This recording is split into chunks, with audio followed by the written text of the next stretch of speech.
Hello ভাই ও বোনেরা, কেমন আছেন আপনারা সবাই? আসসালামু আলাইকুম। আশা করছি সকলেই ভালো আছেন। আজকে টাইটেলটা দেখে বুঝে গেছেন যে আমি একটা গুরুত্বপূর্ণ বিষয়ে আপনাদের সাথে কথা বলতে যাচ্ছি। বিষয়টি হচ্ছে যে আপনার দুবাইতে বা সংযুক্ত আরব আমিরাতে আইডি কার্ড আছে, আপনি বৈধ আপনার জানা মতে। তারপরেও কেন পুলিশ ধরে আপনাকে বাংলাদেশে পাঠিয়ে দিচ্ছে বা অনেককেই পাঠিয়ে দিচ্ছে? কারণটা কি? কি সেই কারণ? এইটা সম্পর্কে আজকের এই সম্পূর্ণ ভিডিওটাতে বলবো। যদি সম্পূর্ণ ভিডিওটা ভালো লাগে তাহলে বলবো, যদি ফেসবুক পেজ থেকে দেখে থাকেন পেজটিকে ফলো দিয়ে পাশে থাকবেন, ভিডিওটিতে একটা লাইক দিবেন। আর যদি ইউটিউব চ্যানেল থেকে দেখে থাকেন ইউটিউব চ্যানেলটিকে সাবস্ক্রাইব করবেন এবং ভিডিওটিতে একটা লাইক দিবেন। যারা আছে আপনার আশেপাশে, যাদেরকে মনে হয় এটা শেয়ার করলে কাজে লাগতে পারে, তাহলে অবশ্যই শেয়ার করে দিবেন। চাইলে আপনার টাইমলাইনও শেয়ার করে রাখতে পারেন। তো চলুন বেশি না কথা না বলে আপনাদের মূল বিষয়টা সম্পর্কে বলি। যে বিষয়টা সেটা আবার একটু মেনশন করি, সেটা হচ্ছে আপনি সংযুক্ত আরব আমিরাতে আছেন, আপনার আইডি কার্ড আছে, ঠিক আছে, এমিরাটস আইডি কার্ড আছে, তারপরেও পুলিশ কেন আপনাকে ধরে পাঠিয়ে দিবে এটা সম্পর্কে এখন বলি। আপনারা জানেন যে সংযুক্ত আরব আমিরাতে আপনি যখন ভিসা আপনার কোম্পানিতে লাগানো হয় বা আপনি বৈধ হন, তারপরে আপনাকে একটা আইডি কার্ড দেয়, যেটা হচ্ছে বাংলাদেশের ধরেন যেমন এনআইডি কার্ড, ঠিক ওই রকম একটা আইডি কার্ড থাকে। আপনি ওই দেশে 2 বছরের জন্য কাজ করতেছেন, এইটার সুবাদে একটা আইডি কার্ড দেওয়া হয়। আর সেখানে আপনার বিস্তারিত সকল কিছু লেখা থাকে, আপনার নাম, আপনার অকুপেশন, মানে আপনার পেশা আর কি, এরপর আপনি কোন কোম্পানিতে কাজ করেন এবং আপনার এমিরাস আইডির লাস্ট ডেট কবে এটাও লেখা থাকে, তারপর আপনার বার্থ ডেটও লেখা থাকে, সকল কিছুই লেখা থাকে ওইখানে। এখন কথা হচ্ছে যে কেন পুলিশ তাহলে আপনাকে ধরবে আইডি কার্ড থাকলেও? আপনারা জানেন কিনা আমি জানি না, আমি একটু মনে করিয়ে দিই।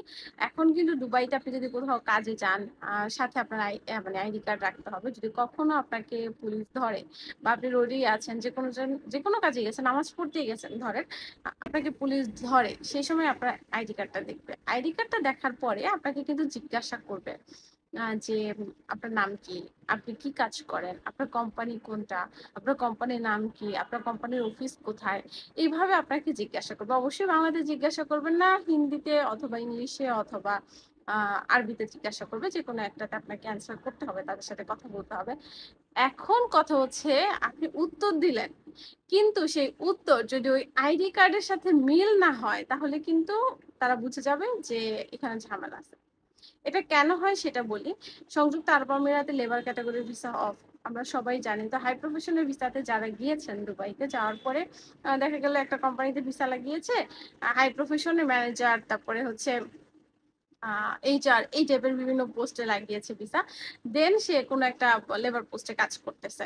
তো তখন হচ্ছে পুলিশ ধরে, জিজ্ঞাসা করে, তো উনি তো আর বলতে পারে না যে ওনার পেশা কি, ওনার আইডি কার্ডে কি পেশা দেওয়া ছিল, উনি কি কাজ করে। ধরেন উনি একজন ম্যানেজার, তার মানে অবশ্যই উনি ইংলিশে কথা বলতে পারবে। সেটাও যদি বলতে না পারে, তখন সন্দেহভাজন, মানে সন্দেহ হয়, এবং সন্দেহ থেকে তাকে ভালোভাবে জিজ্ঞাসাবাদ করলে উনি তো নিজেই সত্যি কথাটা বলে দেয়। তো এই একটাই কারণ, যার কারণে আপনি দুবাইতে এমিরাটস আইডি কার্ড থাকলেও, মানে সংযুক্ত আরব আমিরাতে যে কোনো স্টেটই থাকে না কেন, এমিরাটস আইডি কার্ড যদি থাকে, তারপরেও কিন্তু পুলিশ আপনাকে ধরে বাংলাদেশে পাঠিয়ে দিবে।